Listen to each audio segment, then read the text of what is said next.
All right, welcome back, everyone. Chat UFC breakdown for UFC Iowa. This is the early bird bets. So we're going to dive into some of the lines and what we have placed our bets on. And so there's an interesting card. More favorites on this one for sure, but there are some very big dogs that could either make me look dumb or could make me look like a genius. So we're going to dive right into it here and break down each fight. This video is for entertainment and informational purposes only. I am not a financial advisor, and nothing in this video constitutes financial advice. Betting involves risk, and you should only wager what you can afford to lose. Please consult a licensed financial professional before making any decisions. All right, so let's start with our parlays because we're going to dive into each fighter in each parlay. I got two of them here. Both of them have Montel Jackson. Montel Jackson at minus 170 was my favorite bet of the card. It was showing good value and very good percentage with the value, with the difference in the line. So we were looking good. Some of that value is now gone. And if we take a look down here, we got Montel Jackson, only a 3.3% difference at a minus 200. At minus 170, that was higher. And I just really like this spot for Jackson. He's at a higher level. I would say significantly higher than Daniel Marcos down here. And if we take a look, 1761 on the WHR, 1819, and then for Jackson, we have 1889 and 1955. Jackson is right about to take that next step up. He just gets forgot about because he's not very active, but his last fight, which I had him in, short line again, it was about a minus 150, and he starches Damon Blackshear in the first round. So I really do believe that this is Daniel Marcos' time for his first loss. And so we got Jackson parlayed with Sergey Sydney. And now the value on this is now gone at a minus 170. There was slight value at minus 160. I don't necessarily recommend. It's a 63% chance. And if we take a look at what that means we got 6.2 percentage points of value, but that was from before. So I don't know how much value there is in this City Jackson parlay, but I do like it. City has now had, or I'm just going to call him Sergey, because I don't know if it's City or Sydney or whatever. But Sergey has fought in the UFC a few times now against good competition. Cameron Smotherman, not so much. He did win that debut, but he is still relatively new, and I think that the striking of City is going to be better. Cameron Smotherman is the guy who got knocked out on the Contender Series by a guy who's not even in the UFC. So give me City here with the Jackson parlay. But here's the one I really do like. I waited on Petrovic. So Ivana Petrovic, she was a minus 270. I was showing slight value at that spot. Money coming in on my girl Juliana Miller. And Juliana Miller pulls out of her last fight. She was going to fight back in, I think it was February, pulls out of it, and now steam coming in on her. So she may be looking better. She's not rated on her WHR due to inactivity, and she only has 1174 on the Glico. She's done absolutely nothing in the UFC. It's all upside of potential, but I think this is going to be a very tough fight for her because what Miller does well is ground game, and so does Petrovic, but Petrovic is going to be bigger, stronger, more experienced, better on the feet as far as I can see. And so I think stylistically it's a good matchup. And so we went with that as well. In terms of the amounts, we're going 2.13 on City and Jackson and 2 on Petrovic and Jackson. So that's 2 to win, 2.48. I like that. That should get us with Jackson to be about a 6-unit profit when it's all said and done. If we can get Petrovic and City a W here. And so I like this little parlay. I like that. My main one I like is Jackson.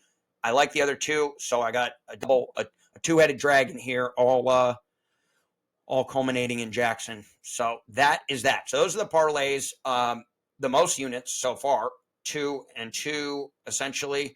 And then that's followed up by our next one here, Santiago Ponzinibbio. I'm giving him a 70% chance against Rodriguez. And Rodriguez has shown improvements, but based on the metrics here, 1620 WHR, 1735 on the Glico, and then we got 1792 for Ponzinibbio, 1943. So quite a bit of a difference there between Ponzinibbio and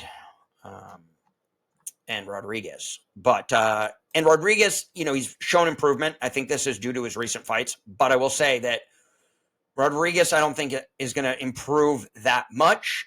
Whereas you'll see when we talk about this next one, Bo Nickal, obviously big prospect. These ratings here could be drastically underrated, and that is being factored into this. We are taking that in consideration, but I will say the value is definitely on the dog here, and it's only going to go up with Reinier de Ridder. But Santiago Ponzinibbio, higher ratings, still fighting well. Comeback win against Carlston Harris, who I had in that fight. I had Harris. Ponzinibbio, always a dog. And at a plus 105, I think we're getting great value here. He should be the favorite.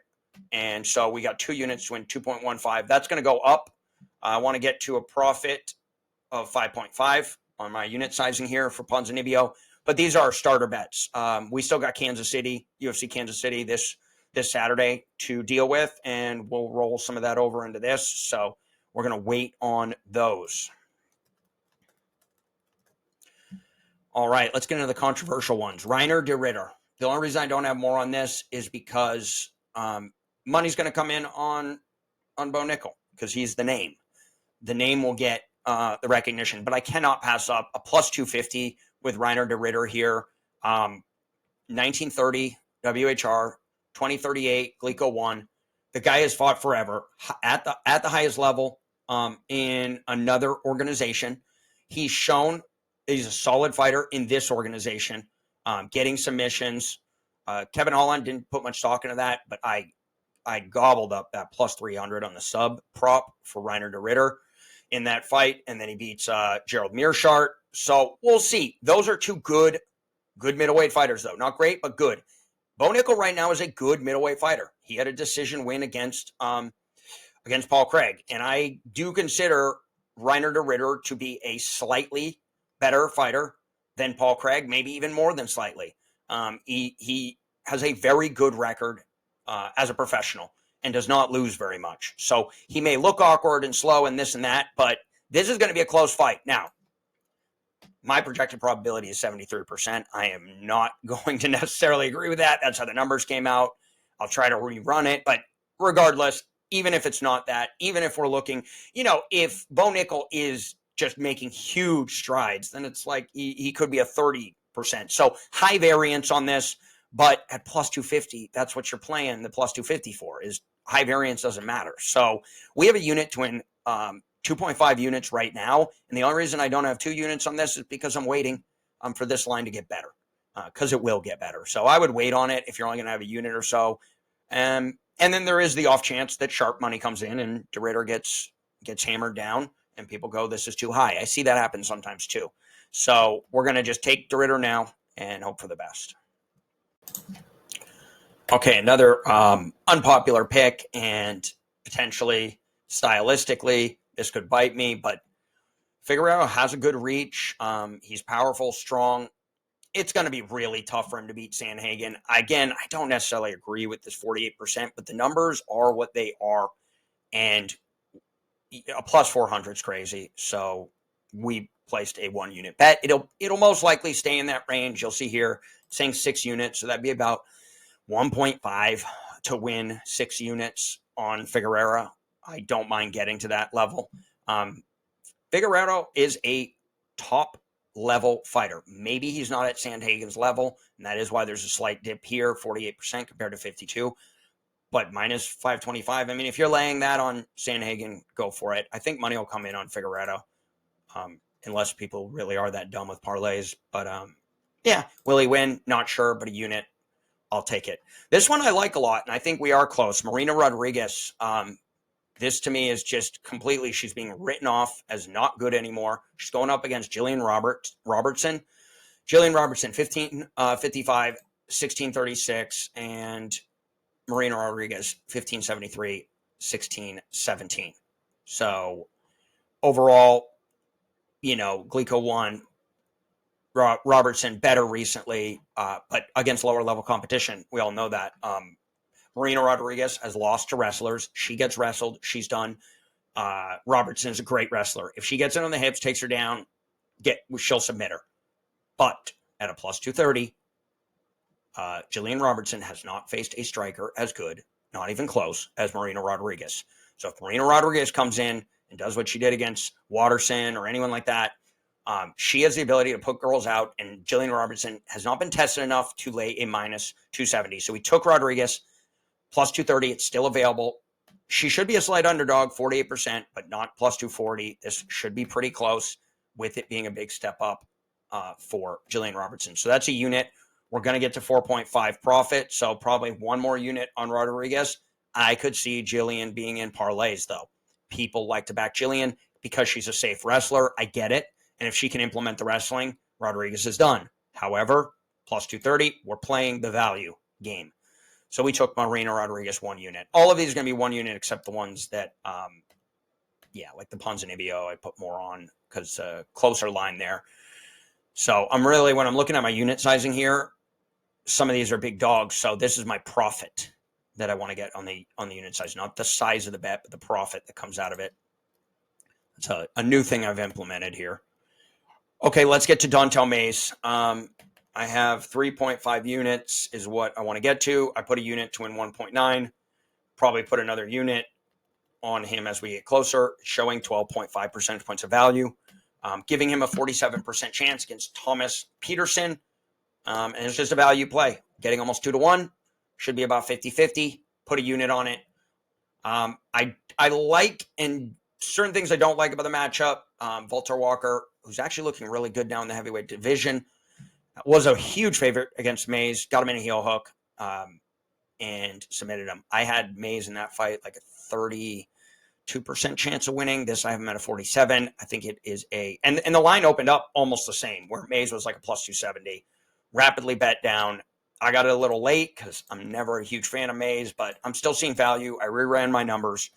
Still came out at 47%. So value here, 2-1, and we have that on Mays. This one I'm very happy I got early. Quang Lee, strictly a value play. Looks like 2.5 units. I put a unit. Might stick with that. Got him at a plus 190 against Gaston Bolaños, and it's really a fade against Bolaños. He beat who was it? Who was that fighter he beat? He beat Cortavius Romulus. So Cortavius Romulus, to me, not quite a UFC caliber fighter. He just got finished in his last fight, which I had a massive play on. And so, just not sold on Gaston Bolaños. Has not done much to warrant the plus 190. And I think the market agrees.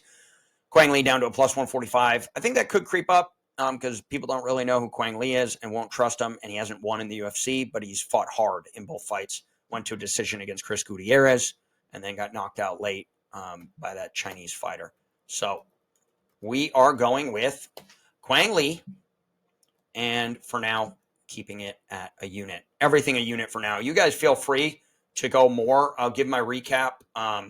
If you want to go by the percentage differences here, you like the parlays, I definitely get the favorites in early. That's why I've already bet Jackson. Got him at a minus 170. Petrovic, I waited, but I think that could go back up. I think it was quick, sharp money on Miller at that high plus money. And now this could reverse back. I think we see Petrovic get money as the public comes in on it. I love those parlays. I love Santiago Ponzinibbio, and that's why I have a little bit more of the 2 units on it. But I still really like some of these other ones. I would wait on de Ridder. I'd probably do Figueiredo now, but I'd keep the bet small. But at a plus 400, it's good. Marina Rodriguez, I'd bet now. But we could get bitten by that. We'll see. That's probably a 50-50. Might go up, might go down. Dontel Mays is probably maybe the value already got sucked out to some people, but I really think that money could come in on him as well. Quang Lee, only 4.2 percentage points of value at a plus 145, but if you can get that plus 90 again, not sure if you'll get that because Bolaños will not be a big parlay piece at where he's at. So Quang Lee maybe is a bet now as that comes down. I could see Thomas Peterson in a parlay, and so maybe you get a better line on Dontel Mays. I could definitely see Marina Rodriguez line get better. So as you guys know, take your pick, whatever you feel like. The value is there now. That's all that matters. And so I never fault you for betting it early, except Reinier de Ridder. I'd probably just wait, to be honest. But I didn't. So there you go, guys. Let's do the recap here of the bets we have. All right, so here is the recap for UFC Iowa. Let's talk parlays first. First parlay, City and Jackson. Got it at plus 164. We got 2.13 units to win 3.5 at a plus 164. Parlayed Petrovic and Jackson. We got Petrovic at the minus 220, so that came out to a plus 124, 2 units to win 2.48. Then we got Santiago Ponzinibbio, 2 units to win 2.15 at a combined plus 107.5. Then we got Reinier de Ridder. We got him at a plus 250. You might want to wait on it. Money will come in on Bo Nickal, but there's value here. 1 unit to win 2.5. Deiveson Figueiredo, plus 400, too good. Bet it, 1 unit to win 4 units. Then we got Marina Rodriguez, plus 230. Again, too good of a line for a fighter who has shown she's very good. 1 unit to win 2.3 units. Then we got Dontel Mays at plus 190. Didn't get the best line, but still value. 1 unit to win 1.9 units.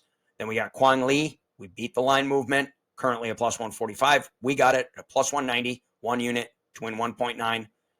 And that is the recap of the bets. So far we have 1, 2, 3, 4, 5, 6, 7 bets for a total of 11.13 units on the night so far. That's going to go up. Let's see what happens on Saturday for UFC Kansas City.